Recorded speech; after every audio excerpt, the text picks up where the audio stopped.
Hello everyone, it is December 28th, 2024. This video is going to be all about tolerance or lack thereof. It's based on an interaction I had at my local watering hole last night with someone. I go to my local watering hole, I order my usual, I sit down and I look to my left and I see a rather attractive female, roughly my age, and she is with her father. I notice she has a pack of cigarettes out.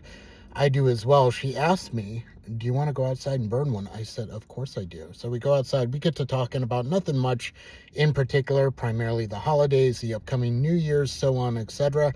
And then we start listening to the music playing outside. We like this band, we don't like this band, so on, etc.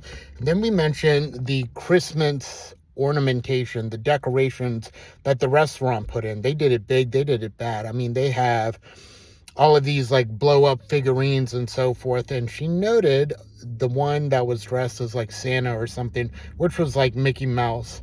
And she said, yeah, Mickey Mouse. And I was like, yep, Mickey Mouse. You don't really hear much from him nowadays.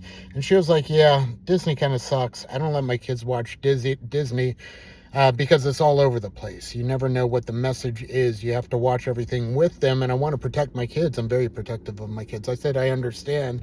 I don't have any kids and I'm not really up to date on the Disney universe nowadays. And she says it was not only nowadays, it was like back in the past, our time as well. And I don't remember Disney from back then. I mean, I remember watching Bambi. I think that was the extent of it. I really disliked Disney as a whole. I didn't like the characters. I didn't think it was funny. I mean, I'm sure the animation really did make waves, but it wasn't my thing, man. I liked Japanese, like early, like anime, like Voltron and crap like that. I was a big fan of, and like crazy comics and so forth. Watership Down, I have a tattoo of it right here. That was a favorite movie of mine as well. So I like very different like genres. I wasn't into the whole cartoon thing for too long.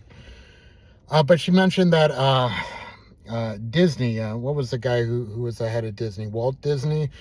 She was like, he was a homosexual. I don't know if that's the case or not. I don't know why that necessarily matters. And she was like, I don't look down on the lifestyle, but on some level, a homoerotic environment was presented within the cartoons even back then. I certainly don't remember that at all, but who knows?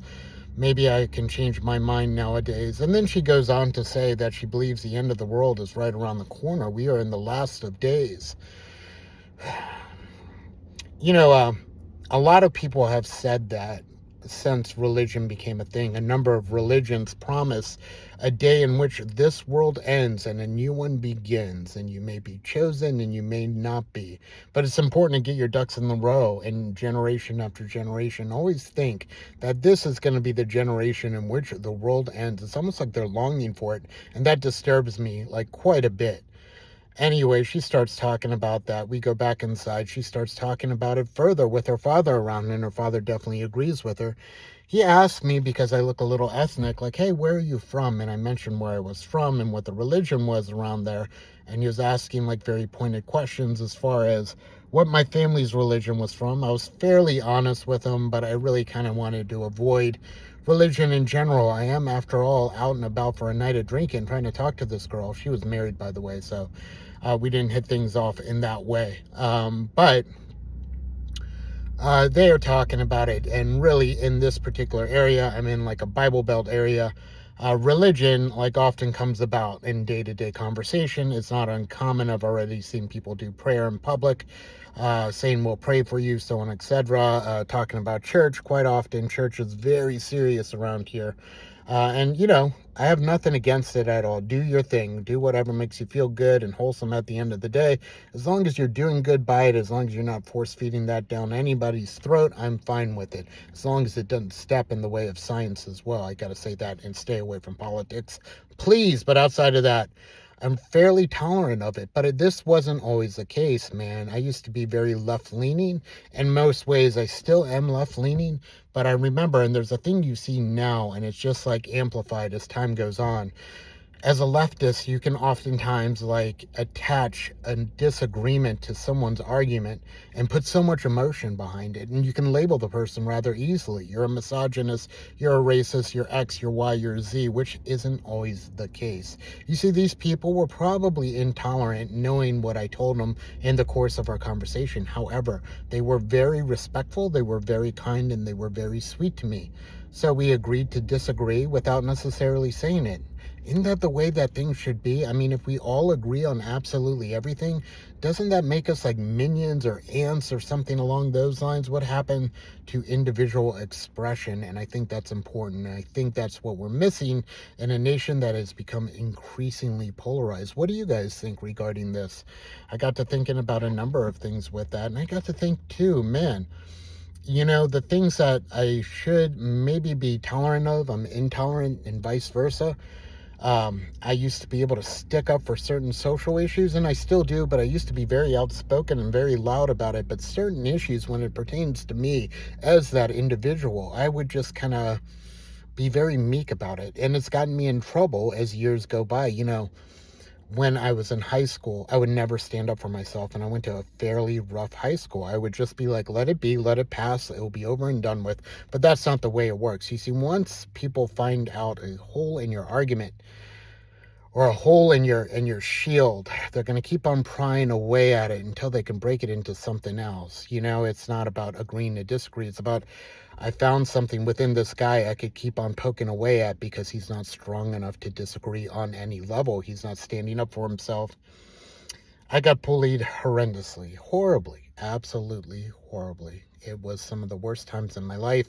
And growing up, that's when your brain is still developing. And I'll tell you what, that put me at a big time disadvantage for the rest of my life. I don't really forgive my bullies on any level. I think they are pretty horrible human beings. And the high school I'm from, well, they haven't been to any of our reunions. And part of me thinks it's probably because they weren't smart enough to graduate. And secondly, they're probably in jail, but I digest. Anyway, this kind of stepped with me. This kind of stayed with me, where you're always second guessing yourself, third guessing yourself. You're really never at ease with anything you are thinking. I see this in relationships when I try to talk to people in the dating pool. Sometimes it's been thoroughly difficult, even though the person expressed a lot of interest in you. You don't really believe in yourself. You don't really believe in your convictions, and you don't have a standard. Um, when you go to work, and I work hard at my jobs, but oftentimes you will find yourself with a bully, and they are very hard to gauge in the professional world. But you can definitely tell because they will point out your inconsistencies while promoting themselves all throughout it. It's very slimy, it's very difficult, and you don't know it half the time because this isn't stuff you look out for until it's too late and you're having a very serious conversation with your boss based on someone else's observation, and it isn't always true. Point being is that I would typically let that pass as well. Part of the reason I made this channel, again, is an accountability series for myself.